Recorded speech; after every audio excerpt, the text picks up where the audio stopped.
So we don't sacrifice because we've sinned. Rather, in response to the fact that our sins have been forgiven, in response to God, we live a life that is worthy of the forgiveness that He bought and paid for us. It would be like if you went to a doctor after smoking for 30 years, right? And the doctor says to you, listen, the smoking has created an aggressive cancer. And the rest of your days, you're going to live for probably another 20 or so years. But the next 20 or so years of your life are going to be excruciatingly painful. And every day you're going to be moving closer and closer to death. And when the time comes for you to die, you are going to die a death that is so painful that it is absolutely unimaginable. And to be honest, it would probably be better for you to take your own life than to endure it because of how awful it's going to be. And so you find yourself sitting there devastated at the prospect of what your future holds. And the doctor, moved in compassion, says, listen, I may have a cure. I'm going to need you to come back in a week and I'll let you know. And so you go home, and for a week you grieve. You grieve the life that's ahead of you. You grieve the life that you live. You grieve the fact that you've brought yourself to this place, that your actions have led to this moment where the consequences have caught up, and now your future is nothing but pain and misery. But you trust the doctor and you believe him when he says that there may be a cure. And so a week later, you go back to his office to visit him. And the doctor walks into the room and he has a bag of blood. And he says, listen, I have a cure. It's in this bag right here. What it's going to cost is a transfusion. And we're going to have to take all of the blood out of your entire body. We're going to have to replace it with the blood that's in this bag.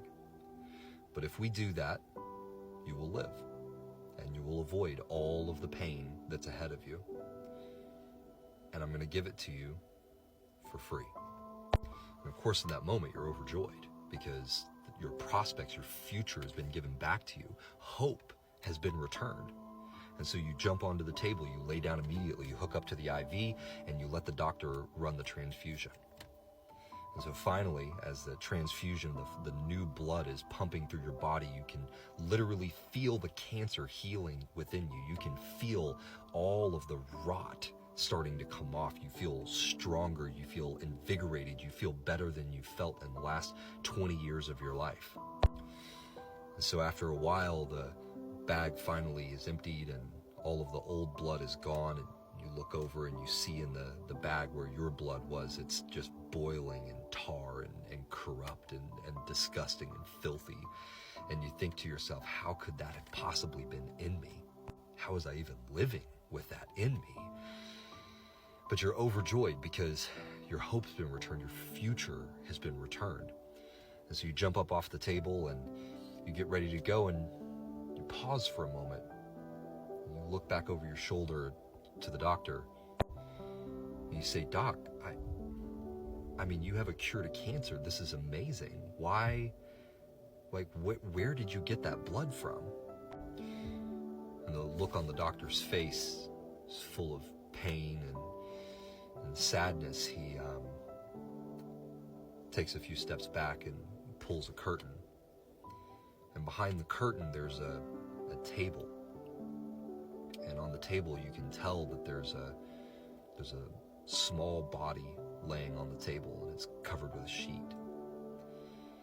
And you feel confused for a moment, though. You're thinking, oh, maybe there was a donor or something that had this miracle blood. Like, how did any of this work? And you can tell that the doctor is clearly bothered. And so you ask me, you say, Doc, like who was that? Like, how, where did that come from? How was that possible? And the doctor says, well, it was my son. He was born with a very special and rare blood type. He was truly a one of a kind. And when we heard your story, we were moved by it, and he offered to give you his blood. And that's the blood It's coursing through your veins right now and keeping you alive. And so as you sat there dumbfounded, looking at this lifeless body and the sadness on the man's face who just gave up everything for you to live, you look at him and you say, how do I repay you? What can I offer? How do I don't even know what to pay.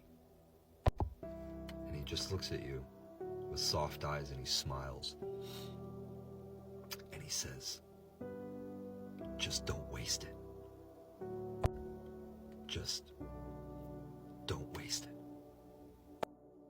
This is why we live rightly. This is why we conduct ourselves in a way that is worthy of the sacrifice that he made for us, for the mercy that he bought for us. This is why we live rightly. Even though we are in the economy of grace, where neither our good or our evil is credited to our account, only our trust that the blood is enough to heal us. We live rightly because we need to live lives that are worthy of the price